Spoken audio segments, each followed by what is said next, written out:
سرخط مهمترین خبرها: بازداشت دو منصبدار وزارت مالیه با اتهام گرفتن پاره. دو زن تاجیک در افغانستان 15 ساله زندان شدند و سفیر پیشین ایران گفت هدف تندروان ناآرام کردن آسیای مرکزی است.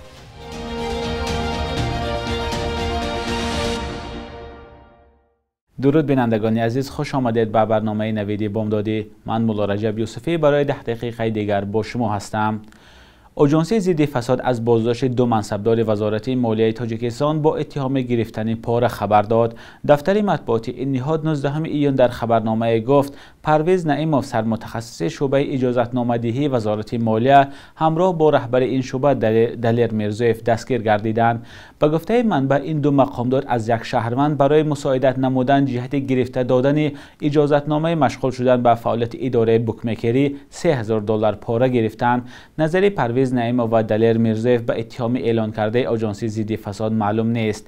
روشن نیست که آنها این عیبنامه را تا کجا قبول دارند. آژانس ضد فساد گفته است پرونده دو مقامدار همکنون پیشین وزارت مالیه را با اتهام گرفتن پاره به دادگاه فرستاده است.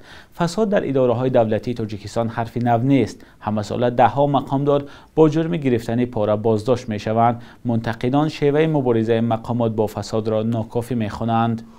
دادستانی کلی افغانستان خبر داد که با حکم دادگاه سخومی پایتخت این جمهوری اعتراف نشده دو زن از تاجیکستان 15 ساله به زندان محکوم شدند. به اطلاع منبع نیلوفر بازاروی 22 ساله و میدگل رحیموی 45 ساله به فروش مواد مخدر گناهکارند. حکم دادگاه روز 9 ایون برآمد. سامانه دادستانی کلی افغانستان 16 ایون نوشت زنها به نگاه داشتن بیش از 11 گرم متادون گناهکار شدند که مقدارش مخصوصا کلان حساب می شود. نیلوفر بازارو به گناه پره اقرار شده به علاوه 15 سال در حبس بودن با پرداخت 600,000 روبل به فایده دولت محکوم شده است. نوشته است منبع میدگل رحیموف گفته است گناه ندارد اما به علاوه 15 سال زندان با پرداخت 700,000 روبل جریمه نیز وظیفه دار شده است. معلوم نیست محکوم شده ها از روی حکم دادگاه شکایت میکنند یا نه. وکیلان مجلس نمایندگان پلات پایانی پارلمان تاجیکستان سال سیوم کارشان را جنببست کرده به تعطیل تابستانه میروند. تعطیل وکیلان از 1 ایول آغاز شده تا نیمه های ماه اوگوست ادامه میکند. نظرها به فعالیت مجلس نمایندگان در کشور یکسان نیست. منتقدان از فعالیت کمرنگ پارلمان و قبول قانونها بدون بحث و بررسی انتقاد میکنند. خود وکیلان به این راضی نیستند و بارها گفتند قانونها تنها پس از سنجش دقیق قبول میشوند. همکار ما امیر سیف در نزد بینای پارلمان از ساکنان پرسید که آیا جای کاری وکیلان را میدانند. پاسخ ساکنان را همراه میبینیم. همین بینایی که در پشت شما هست چی بنا است؟ بینای شورای عالی. آیا شما همین وکیل مردمیتون رو میشناسیم؟ وکیل مردمان نه. بینای شورای عالی وکیل مردمی تاجیکستان در اینجا اشتراک میکنم. شما وکیل خودتون رو میشناسیم؟ وکیل خود نه ندیدیم چه راستی که. здания пешравӣ. نه الان بینایی که حاضر سرخ ایکون همین بینا چی بینا است؟ بهترین номаш наметонам рости гап. дар пушти ма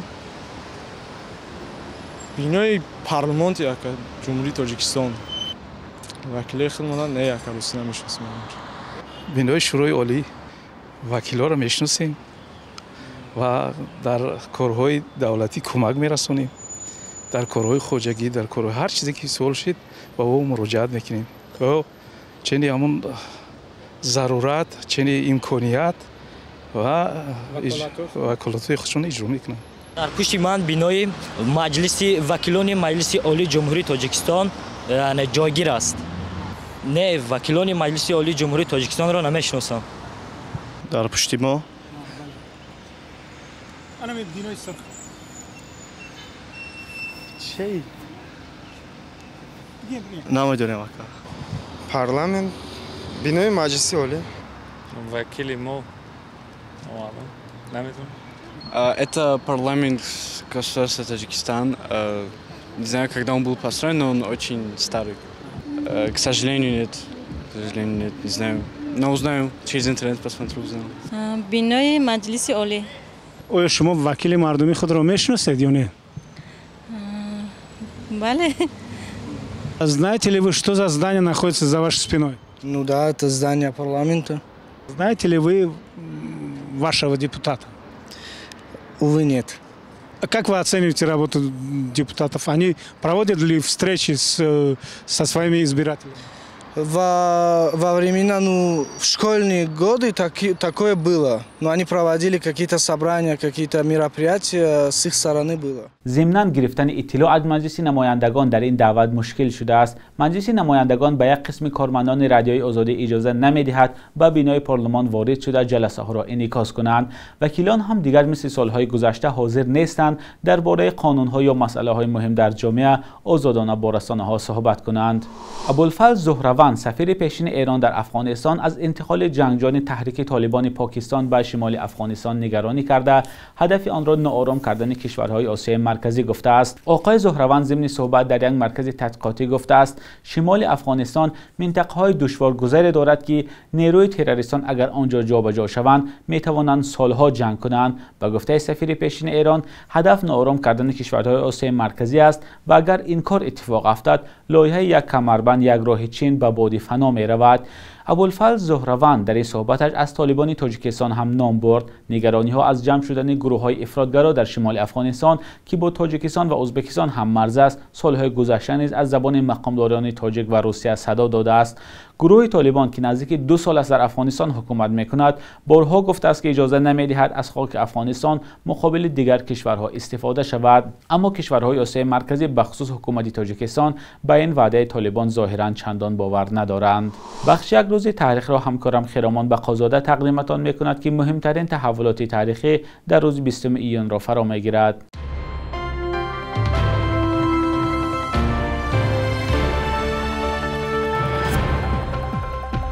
20 ایون با تشبث سازمان ملل متحد روز پناهندگان اعلان شده است که به خاطر یادآوری از حقوق و مشکلات میلیون ها نفری با سبب‌های سیاسی و اجتماعی ترک وطن کرده تعیین شده است. در سالهای استقلالیت تاجیکستان هم پناهندگی گروهی شهروندان این کشور به دولت‌های همسایه و خارجه دور بارها مشاهده شده است.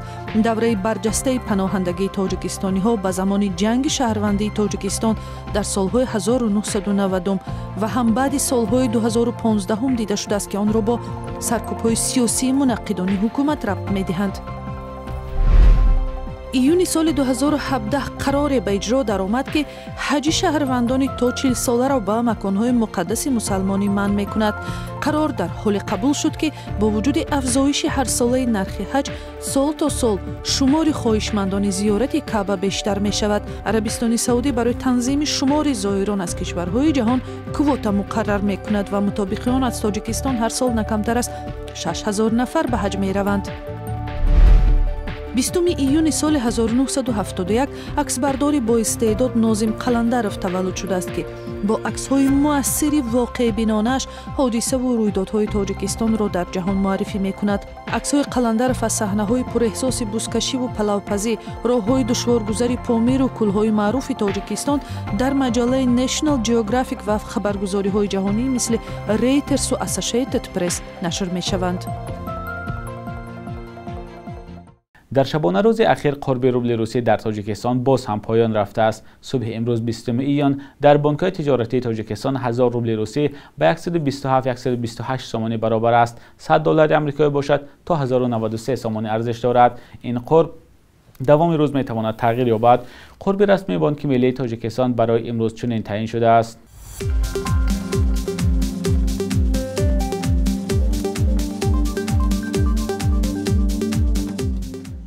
بینندگان عزیز، این آخرین بخش در برنامه نوید بود. خبر و گزارش‌های از این بیشتر را در سامانه رادیوی آزادی با نشان azadi.org و صفحه‌های ما در شبکه‌های اجتماعی پیدا کنید. تا فردا در همین وقت و ساعت خدا نگهدارتان.